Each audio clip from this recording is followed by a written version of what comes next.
Good morning बच्चों, मैं राम सिंह सारण आपके अपने सर्वोदय स्कूल मलसी सर की ऑनलाइन क्लासेस में आपका हार्दिक स्वागत करता हूं। आज 10th क्लास के लिए मैं यूनिट लेके आया हूं, कार्य ऊर्जा व शक्ति।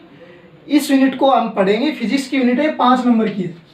फिजिक्स की 3 यूनिट है 10वीं में, 5-5 नंबर की, यानी 15 नंबर की टोटल फिजिक्स है 10वीं के लिए। आपको प्रकाश वाली यूनिट जो पढ़नी है उसके वीडियो आपको इस क्लास के डिस्क्रिप्शन में मिल जाएगा, वहां से आप उसके प्रकाश वाली यूनिट के वीडियो देख सकते हो। तो आज पढ़ेंगे, पहले आज की क्लास का रहेगा कार्य यानी वर्क। इससे पहले आपको नॉलेज होना चाहिए बेसिक बल का।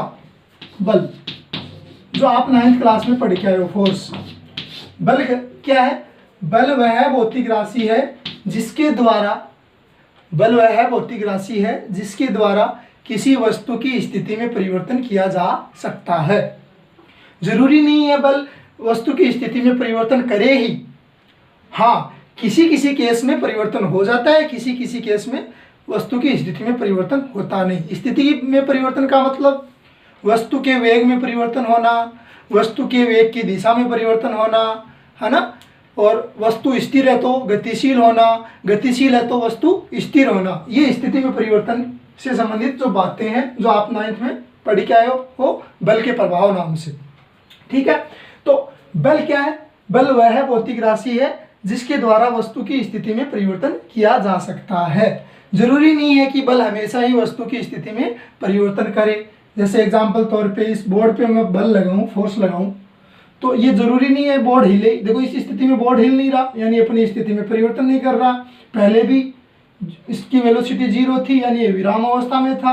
बल लगने के बाद भी ये क्या है? विराम अवस्था में। तो बल तो लग रहा है, बल लगने के बाद भी इसकी स्थिति में परिवर्तन नहीं हुआ। और जैसे मान लो ये है फोन, इस पे मैं फोर्स लगाऊं तो ये अपनी स्थिति में परिवर्तन कर रहा है। इस स्थिति में बल लगने पे वस्तु की स्थिति में परिवर्तन हो रहा है। तो बल होगा क्या? बल कहोगे किसको? बल होता है F बराबर ma, यानी बल का मान निकालना हो तो इससे निकालोगे। यानी m होता है वस्तु का द्रव्यमान, a वस्तु का त्वरण। त्वरण कहते हैं वेग में परिवर्तन की दर को, यानी वेग में परिवर्तन की दर को, यानी कितने समय में कितना वेग परिवर्तित हुआ, यानी वेग में परिवर्तन बटा परिवर्तन में लगा समय त्वरण होता है। और m वस्तु का द्रव्यमान। तो यहाँ से बल जहाँ जरूरत पड़े बल की, तो आप इससे बल का मान निकाल सकते हो। इसका मात्रक होता है न्यूटन। क्या होता है? न्यूटन। न्यूटन नाम के वैज्ञानिक ने इसकी खोज की, तो इसको एन से लिखते हैं बल मात्रक में, ऐसा ही मात्रक। और सीजीएस में इसका मात्रक होता है डाइन, है ना। और यहां से यदि आप पता करना चाहो कि कितने न्यूटन में कितने डाइन होते हैं, जैसे मान लो 1 न्यूटन की बात करें तो 1 न्यूटन फोर्स कब होगा? जब ये वस्तु है एक स्मूथ सरफेस पे रखी, यानी घर्षण रहित सतह पे रखी है, घर्षण 0 है, इसका द्रव्यमान 1 kg है मान लिया। 1 न्यूटन बल की बात कर रहा हूँ, ये 10वीं के लिए नहीं है, लेकिन ये जब कार्य पढ़ोगे तो जरूरी है। F, यहाँ पे बल लग रहा है F, कितना लग रहा है वो पता करना है कि 1 न्यूटन कब आएगा। जब मान लो ये वस्तु इतना धक्का लगाओ कि वह 1 सेकेंड में विराम अवस्था से 1 मीटर पर सेकेंड का वेग प्राप्त कर ले, विराम अवस्था से 1 मीटर पर सेकेंड का वेग प्राप्त कर ले, या ये कह दें कि 1 सेकेंड में इसका त्वरण कितना हो जाए? 1 मीटर पर सेकेंड स्क्वायर हो जाए, 1 मीटर पर सेकेंड स्क्वायर हो जाए, है ना। तो बल कितना हो जाएगा? लगने वाला धक्का कितना? फॉर्मूले में मान रखो, द्रव्यमान 1, त्वरण भी 1, यानी कितना? 1 न्यूटन। 1 न्यूटन से पहले, 1 न्यूटन बोलने से पहले मैं इसको ये बोलना ज़्यादा सही समझूंगा कि 1 क्या है? केजी। और 1 क्या है? यहाँ पे त्वरण, यानी मीटर पर सेकेंड स्क्वायर। तो यहाँ से वैल्यू आ गई 1 kg इंटू मीटर पर सेकेंड स्क्वायर, यानी 1 kg मीटर पर सेकेंड स्क्वायर। kg मीटर पर सेकेंड स्क्वायर को क्या बोल दिया? न्यूटन, यानी 1 न्यूटन। 1 न्यूटन का मान ऐसे निकलेगा। इसमें डाइन का पता करना चाहो तो डाइन क्या? सीजीएस मात्रक है, तो इसको आप सीजीएस में बदलो। 1 के का मतलब हजार, मीटर का मतलब, मीटर को सेंटीमीटर में बदलोगे तो 100 सेंटीमीटर, cm। सीजीएस में समय का मात्रक सेकंड ही रहता है, तो सेकंड नीचे आ गया सेकंड, ये ग्राम हो गया। यहाँ से 1 2 3 जीरो, ये 2 जीरो ये, इंटू cm के ग्राम इंटू cm बट्टा सेकेंड स्क्वायर। तो ग्राम इंटू cm बट्टा सेकेंड स्क्वायर को कहते हैं डाइन, और ये हो गई 1 2 3 4 5 जीरो, तो 10 की घात 5 डाइन। डाइन क्या होता है, 1 न्यूटन बराबर होता है, यानी 1 न्यूटन बराबर होता है 10 की घात 5 डाइन। सीजीएस में बात करो तो ये आपको थोड़ा ध्यान में रखना है, ठीक है। तो ये कार्य बल्कि थोड़ी थोड़ी जानकारी। तो अब कार्य पे चलते हैं, अपन 10वीं के टॉपिक पे चल रहे हैं। कार्य किसको कहोगे?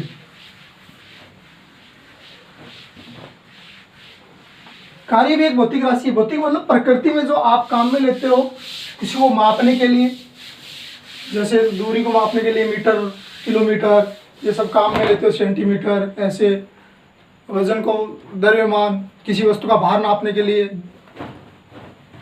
न्यूटन, भार का तो मात्रक न्यूटन है, पदार्थ की मात्रा मापने के लिए द्रव्यमान, ग्राम, पाउंड, ये सब क्या है, भौतिक राशियां। तो कार्य किसको कहोगे? कार्य पहले समझ लो, फिर भाषा लिख दूंगा मैं। यहां मान लो एक वस्तु है, ठीक है, इस पर आप कोई बल लगा रहे हो, F, फोर्स F, जिसके कारण यह वस्तु बल की दिशा में विस्थापित होकर यहां पहुंच गई, ठीक है। यहां से सेंटर से ये दूरी इसकी S होगी, ठीक है। तो इस पे जो कार्य आएगा W कार्य आएगा, W बराबर F गुणा S। क्या आएगा? कार्य W बराबर F गुणा S। यहाँ बल सदिश है और विस्थापन सदिश है, और इनको क्रॉस न लगा के डॉट लगाते हैं। डॉट प्रोडक्ट, क्रॉस प्रोडक्ट आप 11th क्लास में सीखोगे। डॉट प्रोडक्ट का मतलब अदिश गुणनफल। एक बार आप ये समझो कि इनको गुणा ही करना है। बल जैसे आ गया 10 न्यूटन, विस्थापन आ गया 5 मीटर, तो 10 गुणा 5 करना, जब बल और विस्थापन की दिशा एक ही, यानी विस्थापन वस्तु का इधर हो रहा है तो सीधा गुणा कर देना, है ना। अदिश का मतलब आप ये समझो, अदिश गुणनफल का मतलब। तो कार्य क्या हो गया? किसी वस्तु पर, ये वस्तु है, आरोपित बाह्य बल, ये बाहर से बल लगा रखा है, बाह्य बल द्वारा वस्तु की स्थिति में परिवर्तन होने को कार्य कहते हैं। दोबारा देख लो, ये वस्तु है, उस पर आपने बाह्य बल लगा रखा, एक्सटर्नल फोर्स, जिसके कारण वस्तु अपनी विराम अवस्था, या पहले कम वेग से गतिशील थी तो वेग बढ़ गया, तो अपनी विराम अवस्था मान लो पहले विराम में थी, तो विराम अवस्था से गतिशील हो गई, यानी विस्थापन ले लिया इतना S। तो कार्य क्या हो जाएगा? W वर्ग कार्य बराबर बल गुणा बल की दिशा में विस्थापन। तो परिभाषा लिखोगे, क्या लिखोगे? कार्य क्या आगे परिभाषा लिखोगे? किसी वस्तु पर आरोपित बाह्य बल द्वारा वस्तु की स्थिति में परिवर्तन करने को कार्य कहते हैं। किसी वस्तु पर आरोपित बाह्य बल द्वारा वस्तु की स्थिति में परिवर्तन करने को कार्य कहते हैं। तो कार्य बराबर F सदिश डॉट S। इसके लिए अथवा में एक परिभाषा लिखो, अथवा अर्थात कार्य आरोपित बाह्य बल व बल द्वारा प्राप्त विस्थापन के अदिश गुणनफल को कहते हैं। कार्य आरोपित बाह्य बल व बल द्वारा प्राप्त विस्थापन के अदिश गुणनफल को कहते हैं, ठीक है। तो कार्य का ये फॉर्मूला लिख लो इसके नीचे, W बराबर F डॉट S, ठीक है। इसका मतलब क्या है? ये भाषा में लिखना चाहो तो आरोपित बाह्य बल गुणा बल की दिशा में विस्थापन, फिर ये नीचे लिख लो भले, आरोपित बाह्य बल व बल की दिशा में विस्थापन गुणनफल, आरोपित बाह्य बल व बल की दिशा में प्राप्त विस्थापन के साथ गुणनफल, यानी बल गुणा बल की दिशा में विस्थापन।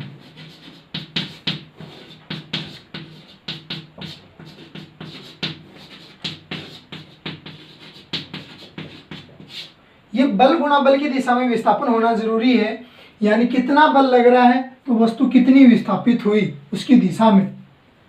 वो आगे समझ में आएगा कि बल की दिशा में होना क्यों जरूरी है। एक बार आप लिख लो फॉर्मूला, कार्य बराबर बल गुणा बल की दिशा में विस्थापन। तो इस पे एक न्यूमेरिकल करते हैं छोटा सा। सॉरी, न्यूमेरिकल से पहले ये देखो, कुछ नोट लिखो आप। कार्य एक अदिश भौतिक राशि है, यानी कार्य को समझने या समझाने के लिए केवल परिमाण व मात्रक की आवश्यकता होती है, दिशा की आवश्यकता नहीं होती। तो वह भौतिक राशियां जिनको व्यक्त करने के लिए केवल परिमाण व मात्रक की आवश्यकता ही होती है, दिशा की आवश्यकता नहीं होती, उन्हें अदिश भौतिक राशि कहते हैं। और वे भौतिक राशियां जिनको परिमाण व मात्रक के साथ साथ दिशा का होना आवश्यक है, उसे सदिश भौतिक राशि कहते हैं।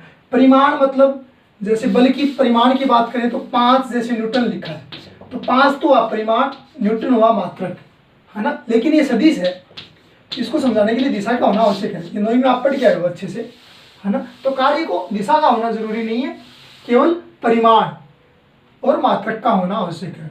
कार्य का ऐसा ही मात्रक जूल है, जूल बता दूंगा। कार्य का सीजीएस मात्रक अर्ग है, बता भी दूंगा कि कितने जूल में कितने अर्ग होते हैं। 1 जूल बराबर 10⁻7 अर्ग होते हैं। कैसे आए, इन पॉइंटों को अपन करेंगे। कार्य के अन्य मात्रक newton into metre, KG into metre square बटा सेकेंड स्क्वायर। तो ये कोई ज़्यादा फेमस मात्रक नहीं है, ये फिर भी पूछ लेते हैं कंपटीशन में। तो ये 1 जूल बराबर 7 अर्ग होते हैं। तो ये देखो, उतार लो एक बार, फिर इनको समझते हैं बारी बारी। ये वाला पॉइंट तो समझ में आ गया होगा, ऐसा ही मात्रक जूल। फिर इसके साथ साथ अपन ये भी बात करेंगे 1 जूल की डेफिनेशन क्या होगी, एक जूल कार्य की डेफिनेशन। देखो, अपन ने एक वस्तु ली, उस पर फोर्स लगाया F, है ना, जिससे ये वस्तु विस्थापन हो गया इसका बल की दिशा में S विस्थापन हो गया।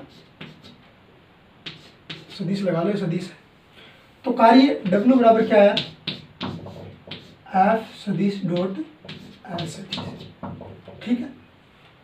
यानी बल गुणा विस्थापन, सीधा गुणा कर देना। जब बल की दिशा में विस्थापन हो तो आपको जो गणित पे गुणा करते हो वैसे कर देना। देखो, बल का क्या मात्रक होता है, न्यूटन। विस्थापन का क्या मात्रक होता है, मीटर। तो न्यूटन इंटू मीटर ऐसे आया, कार्य का एक मात्रक आ गया न्यूटन इंटू मीटर। जूल कैसे, जूल किसको कहेंगे, 1 जूल। या आपको 1 जूल की परिभाषा भी लिखनी है।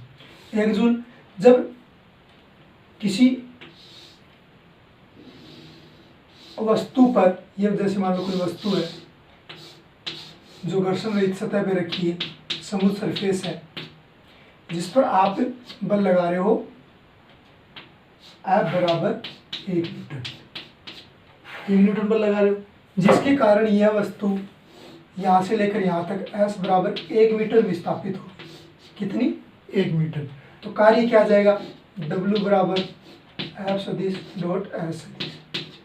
आपको सीधा गुणा करना है जब बल की दिशा में विस्थापन है, नहीं विस्थापन की दिशा, बल की दिशा एक ही है।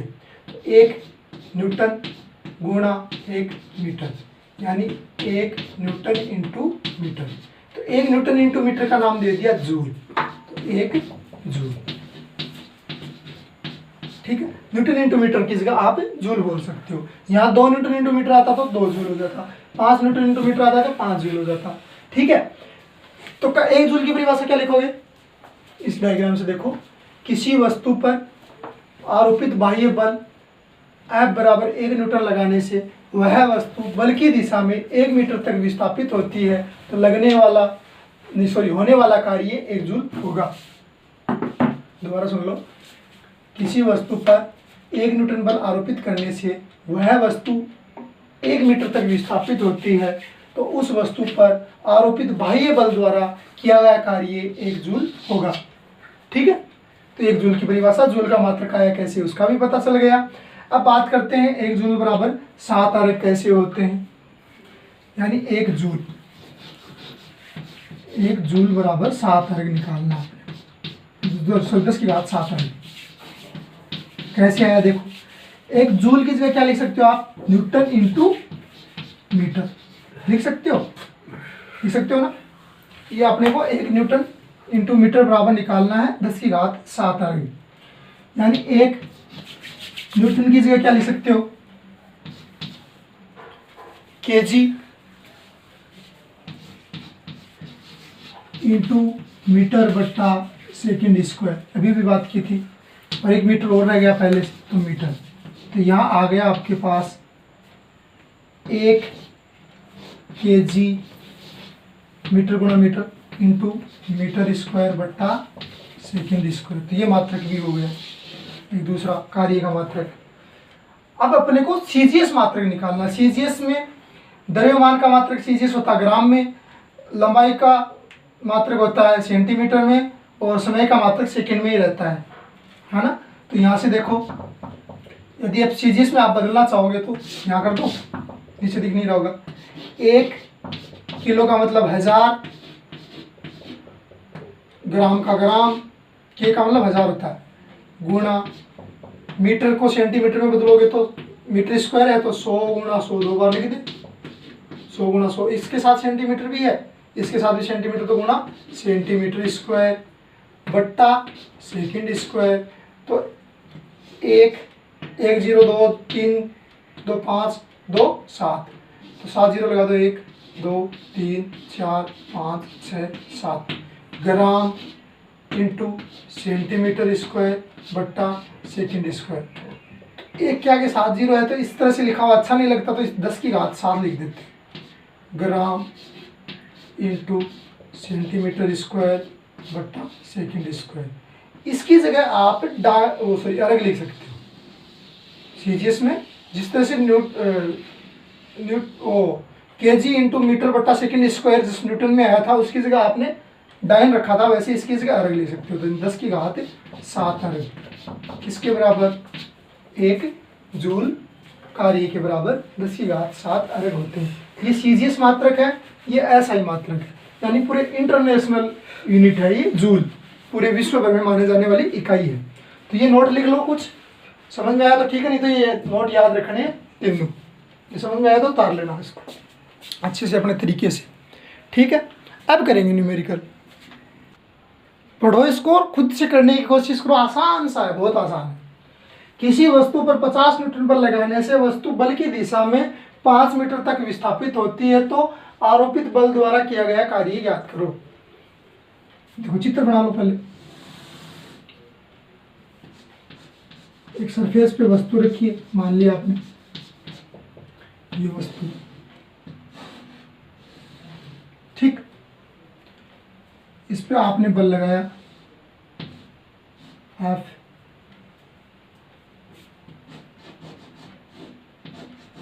यहां मैं द्रव्यमान नहीं लिख रहा क्योंकि बल है ना, बल की जो गणना की गई है तब द्रव्यमान इंक्लूड है उसमें, F बराबर m में से। तो यहाँ बल पता चल जाए, विस्थापन पता चल जाए, तो द्रव्यमान की जरूरत नहीं होती कार्य ज्ञात करने के लिए। हाँ, बल को ज्ञात करने के लिए द्रव्यमान की जरूरत होती है, तो इसलिए द्रव्यमान नहीं लिख रहा। ये वस्तु यहां पहुंच गई,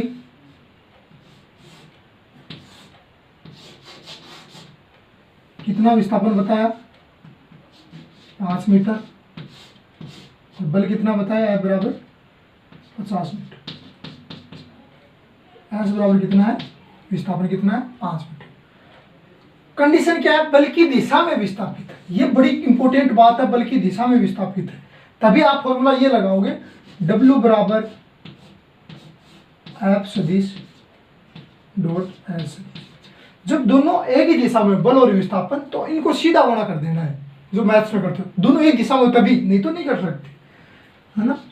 तो बल कितना 50 न्यूटन, विस्थापन कितना 5 मीटर, गुणा करोगे 5 25 यानी 250 न्यूटन गुणा मीटर, यानी 250 न्यूटन गुणा मीटर को क्या लिख सकते हो, जूल। 250 इसकी जगह जूल लिख सकते हो ना, यानी जूल, जे भी लिख सकते हो। तो कार्य कितना आ गया 250 जूल, यानी इस वस्तु पर इस बल ने कितना काम किया, 250 जूल कार्य किया। सिंपल सा सवाल था। और देखते हैं आगे। हाँ, ये क्वेश्चन पढ़ो।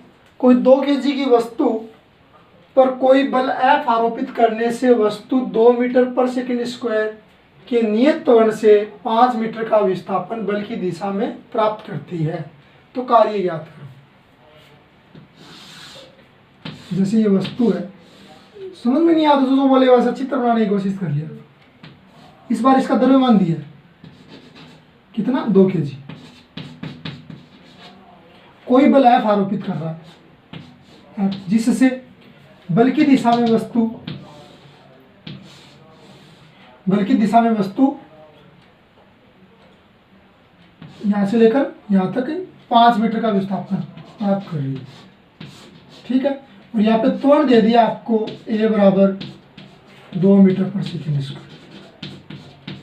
द्रव्यमान तो बदलेगा नहीं, ये तो 2 kg रहेगा यहाँ पर आने पर भी। यानी दिया क्या क्या है, दिया है त्वरण दिया है 2 मीटर पर सेकेंड स्क्वायर, डिस्प्लेसमेंट यानी विस्थापन दिया है 5 मीटर। पूछा क्या है, कार्य। कार्य बराबर आप जानते हो, बल बराबर कार्य बराबर बल गुणा बल की दिशा में विस्थापन, यानी F गुणा S। सीधा F गुणा S ऐसे परिमाण के रूप में लिख सकते हो जब सदिश नहीं लगाओ तब, क्योंकि एक ही दिशा में ना दोनों, इसलिए बल और बल के परिमाण को विस्थापन के परिमाण से गुणा कर देंगे तो कार्य आ जाएगा। सदिश लगाओ तो डॉट लगाना पड़ेगा। ठीक है, अब देखो यहाँ पे बल है ही नहीं, विस्थापन है, तो बल अपने को पहले ज्ञात करना पड़ेगा। बल F बराबर क्या होता है, M A, है ना। M कितना, 2, त्वरण कितना, 2, यानी बल कितना आ गया, 4 न्यूटन kg इंटू मीटर बटा सेकेंड स्क्वायर। MA, M यहाँ पे मीटर नहीं है, फॉर्मूले में M आए वो द्रव्यमान और मात्रक में M आए वो मीटर। ठीक है, तो 4 न्यूटन बल लग रहा है। F कितना निकाल लिया आपने, 4 न्यूटन। अब तो कार्य बहुत आसान आ गया। वैसे 4 न्यूटन बल से 2 kg की वस्तु पता नहीं विस्थापित हो या ना हो, मान लो ये विस्थापित हो रही है। ठीक, ठीक है, तो कार्य, ये फॉर्मूला इसमें वैल्यू रख दो। बल कितना, 4, विस्थापन बल की दिशा में कितना, 5, 520 जूल। 20 जूल कार्य कितना आ गया, 20 जूल आ गया। ये सवाल। ठीक है, उतारो। हाँ, अब तक तो आपने देखा कार्य, बल और विस्थापन दोनों एक दिशा में हो। तो अब मान लो बल और विस्थापन एक दिशा में नहीं हो, यानी बल और विस्थापन के बीच कोई कोण आ जाए थीटा, तो कार्य क्या होगा। जैसे इसको मैं चित्र से समझाऊं तो यहाँ एक सरफेस पे वस्तु रखी है, उस पर आप बल इस तरह से लगा रहे हो, ऐसे लगाओ चाहे ऐसे लगाओ, यानी F और विस्थापन की डायरेक्शन ये है, यानी बल और विस्थापन के बीच कोण आ गया थीटा। ऐसी स्थिति हो सकती है जैसे कोई टेबल हो, उस टेबल की रस्सी बांध के मैं ऐसे खींचूं उसको, या मैं रस्सी बांध के कुएं पे रख लूं फिर ऐसे चलूं, तो टेबल क्या रस्सी की तरफ थोड़ा ना आएगी, टेबल तो नीचे नीचे सरफेस पे चलेगी, और बल रहा है, बल लग रहा है रस्सी की दिशा में, यानी रस्सी इधर और विस्थापन की दिशा इधर, तो बल और विस्थापन के बीच कौन हो गया, थीटा मान लिया। तब कार्य क्या होगा, तब कार्य देखो, आप इसको द्रव्यमान, इस वस्तु को पॉइंट मान लो, एक पॉइंट मान लिया, इस पर इधर लग रहा है बल और ये है विस्थापन। ठीक है, तो यहां से परपेंडिकुलर डालो, बल से लंब डालो इस पे, ये बन गई एक त्रिभुज, यानी यहां से आप बल परपेंडिकुलर डालोगे तो एक बन गई त्रिभुज। इसका नाम दे दो A B C, ये है F, ये है S, विस्थापन। अब अपने को पता करना है कि ये बल का कितना मान विस्थापन की दिशा में आ रहा है। वो देखो, आप रस्सी को ऐसे पकड़िए खींच रहे हो तो वस्तु चल रही है, एक तो टेबल, और एक बार ऐसे पकड़िए खींचते हो, यानी विस्थापन की दिशा में रस्सी को खींचते हो तो वस्तु चलती है। तो कौन सी स्थिति में कम बल लगाना पड़ेगा। हाँ, जब ऐसे खींचोगे तो कम फोर्स लगाने से ही वस्तु खिसकने लग जाएगी, ऐसे खींचोगे तो बल ज़्यादा लगाना पड़ेगा, तब जाके वो विस्थापित होएगी। तो इसका मतलब ऐसे खींच रहे हो, इसका मतलब सारा का सारा बल तो काम नहीं आ रहा विस्थापन प्राप्त करने के लिए, कोई ना कोई तो व्यर्थ जा रहा है। क्यों? क्योंकि जब बल विस्थापन की दिशा में बल लगा के खींचते हो तो कम बल से ही वस्तु विस्थापित होती है। इसका मतलब इस स्थिति में ज़्यादा बल लग रहा तो कोई ना कोई मान क्या हो रहा है, विस्थापन प्राप्त करने के लिए काम नहीं जा रहा। तो उसका अब अपन उसको पता करेंगे कि विस्थापन की दिशा में कितना बल लग रहा है। क्या पता करेंगे कि विस्थापन की दिशा में कितना बल लग रहा है जिससे वस्तु विस्थापित हो रही है। तो इसलिए ये त्रिभुज ऐसा बनाया है। तो ये कोण क्या है? थीटा। तो इस समकोण त्रिभुज में त्रिकोणमितीय अनुपात लगाओ जिससे आपको पता चल जाए कि विस्थापन की दिशा में कितना बल प्राप्त हो रहा है। ठीक है, या ऐसे नहीं मत लिखो, बल का लिखो यहाँ पे, ये भी मान लिए। तो यहाँ पे आप इस दिशा में इसका घटक भी बोलते हैं, घटक ले लो, कंपोनेंट। तो आप फॉर्मूला लगाओ, क्या लगाओगे त्रिकोणमितीय अनुपात से, जिससे ये और ये ए बी की दिशा में मान आ जाए, यानी विस्थापन की दिशा में बल का मान आ जाए। तो होता है कोस थीटा। कोस थीटा बराबर होता है आधार बट्टा कर्ण। यहाँ आधार कितना है? A B. कर्ण कितना है? ए सी। कर्ण का मान दिया है एफ। कितना बल लग रहा है? एफ। ए बी दिया नहीं है, विस्थापन अलग चीज है, बल अलग चीज है। अपने को पता करना है कि ए बी दिशा में बल कितना है। तो यहाँ पे लिख दूं मैं, सॉरी नीचे लिख दिया कि ऊपर ए बी और ए सी कितना है? एफ। कोस थीटा बराबर क्या है?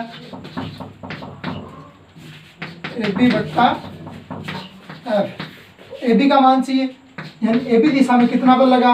ए बी बराबर आ गया F cos theta. A B ये वाली दिशा, यानी A B C. A B विस्थापन की दिशा में बल आ गया एफ कोस थीटा, यानी इधर कितना फोर्स लग रहा है? विस्थापन की दिशा में कितना फोर्स लग रहा है? F cos theta. यानी इतना ही बल इस विस्थापन को एस विस्थापन प्राप्त करने में काम आ रहा है। ये एफ काम नहीं आ रहा, इतना ही। तो कार्य क्या होता है आप जानते हो, W बराबर बल गुणा बल की दिशा में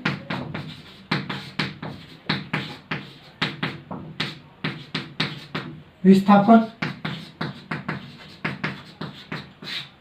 बल कितना? बल गुणा बल की दिशा में विस्थापन। बल की दिशा में विस्थापन बल, या ऐसे बोल दे इसको, विस्थापन गुणा विस्थापन की दिशा में बल, तो वही बात है ना। तो विस्थापन गुणा विस्थापन की दिशा में बल। विस्थापन कितना है? एस।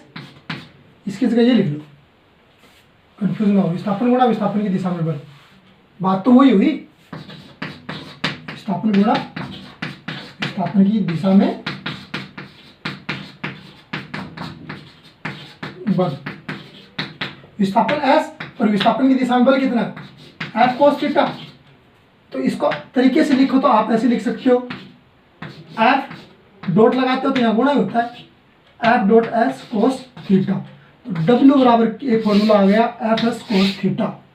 थीटा क्या है? बल और विस्थापन के बीच कोण, एफ एस कोस थीटा। ये फॉर्मूला ऐसा है जो आप चाहे वो एक दिशा में हो तब लगा सकते हो, विपरीत दिशा में हो तब लगा सकते हो, लंबवत हो तब लगा सकते हो, हर कंडीशन में लगा सकते हो। कि कुछ एक दिशा में हो तो कैसे लगाएंगे? देखो एक दिशा में हो तो ऐसे, जैसे बल इधर एफ और विस्थापन इधर ही हो रहा है एस। तो यहाँ विस्थापन और बल एफ के बीच कोण कितना हुआ? इसको इसके ऊपर रखोगे तो 0 डिग्री हुआ ना। तो यहाँ पे कोस 0 का मान कितना आ जाएगा? 1। तो वो आएगा एफ गुणा एस, यानी सीधा ही गुणा करके निकाल सकते हो। समझ में आ रही है बात? तो ये हो गया, उतार लो इसको अच्छे से। यानी इतना ही एफ कोस थीटा ही काम आ रहा है इसको एस विस्थापन प्राप्त करने में। अब कितना व्यर्थ गया? वेस्टेज बल कितना गया? वो इसका इस दिशा में कंपोनेंट निकालो, यानी परपेंडिकुलर, जो इसको काम नहीं जा रहा, जो व्यर्थ जा रहा वो इसकी दिशा में। तो यहाँ से परपेंडिकुलर डालोगे तो त्रिभुज दूसरी ये बन जाएगी। ये मैं मिटा दूं, उतार लो जल्दी से।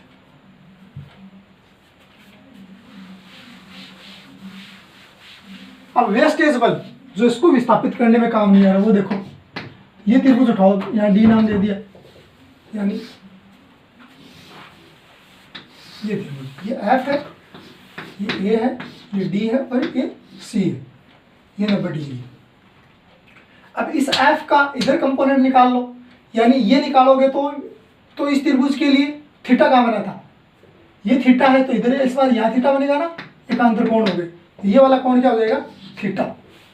समझ में आ रही बात, ये थीटा तो इधर ये थीटा, तो ये थीटा, तो इस थीटा के लिए ये क्या हुआ, लंब, और ये क्या हुआ, कर्ण। तो अपने को इस दिशा में बल चाहिए ना, जो वेस्ट जा रहा हो, तो कौन सा त्रिकोणमितीय अनुपात लगाएंगे, साइन थीटा। साइन थीटा बराबर क्या होता है, लंब बट्टा कर्ण। लंब कितना है, 80, सॉरी हाँ 80 है, कर्ण कितना है, एफ। तो साइन थीटा बराबर आ गया आपके पास 80 बट्टा एफ। तो 80 चाहिए, 80 बराबर क्या आ जाएगा, एफ साइन थीटा। यानी इधर जो बल लग रहा है, जो इसको विस्थापित करने के काम नहीं आ रहा, वो है F sine theta, sine theta, F sine theta. ठीक बात, यानी ये इसको विस्थापित करने में काम नहीं आ रहा, तो आपको ऐसा घटक लेना है जो विस्थापन की दिशा में है, वो आता है एफ कोस थीटा। जब कोण बल और विस्थापन के बीच दिया हो ना, तो ये बार बार निकालने की जरूरत नहीं होती। आप ये समझ लेना कि यदि विस्थापन और बल के बीच कोण है ना, थीटा दे रखा है, तो उसका घटक विस्थापन के अनुदिश जो घटक आएगा वो एफ कोस थीटा ही आएगा, और लंबवत जो घटक आएगा वो एफ साइन थीटा आएगा। यहाँ पर ये एफ साइन थीटा विस्थापित नहीं कर रहा है इस वस्तु को, केवल एफ कोस थीटा कर रहा है, इसलिए बल ये एफ कोस थीटा गुणा विस्थापन रख दिया, तो F S cos theta formula आ गया। ठीक है, उतार लो। अब केस देखते हैं। केस फर्स्ट, यदि बल व विस्थापन के बीच कोण थीटा बराबर 0 डिग्री, 0 डिग्री यानी दोनों एक ही दिशा में हो, जिधर बल उधर ही विस्थापन, तो कार्य आ जाएगा एफ एस, जो शुरू में अपने कार्य जैसे स्टार्ट किया वही। थीटा बराबर 0 डिग्री यानी cos F S cos theta formula लगाएंगे, कोस थीटा का मान कितना, कोस 0 डिग्री का मान 1 है, तो एफ एस गुणा 1 यानी एफ एस आ जाएगा, सीधा गुणा कर दो यदि एक दिशा में हो तो। यदि बल व विस्थापन के बीच थीटा कितना हो, 90 डिग्री हो, यानी यह वस्तु है जिस पर बल इधर लग रहा है और ये मान लो विस्थापन इधर हो रहा हो, या किसी तरीके से आप इधर बल लगाते हो, ये विस्थापन मान लो इधर हो जाए, होगा नहीं लेकिन तभी तो कार्य 0 आएगा। तो क्या होगा, कोण बीच में कितना है, बल और विस्थापन के बीच कोण 90 डिग्री, तो एफ एस कोस थीटा यानी कोस 90 डिग्री का मान 0। तो ये इस स्थिति में होता भी नहीं कार्य, जैसे टेबल के आप ऊपर से ऐसे बल लगाओ तो बस टेबल खिसकती थोड़ी ना, इधर नहीं खिसकती ना, तो ये कार्य 0 हो जाएगा यदि 90 डिग्री कोण हो तो, है ना। तो तीसरा केस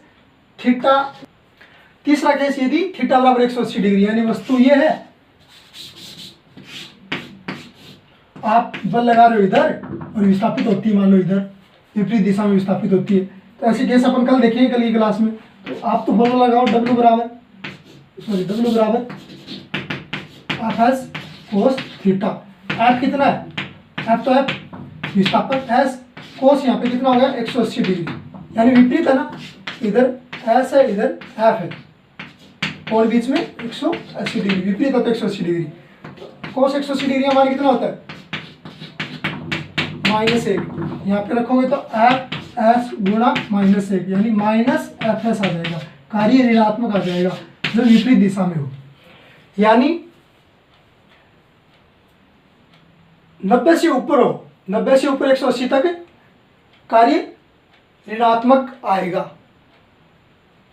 क्योंकि 90 से 180 तक कोस का मान ऋणात्मक होता है ना, तो कार्य ऋणात्मक आएगा। 180 पे विपरीत, एकदम विपरीत हो तो -FS, है ना। ठीक है, आज के लिए इतना ही काफ़ी।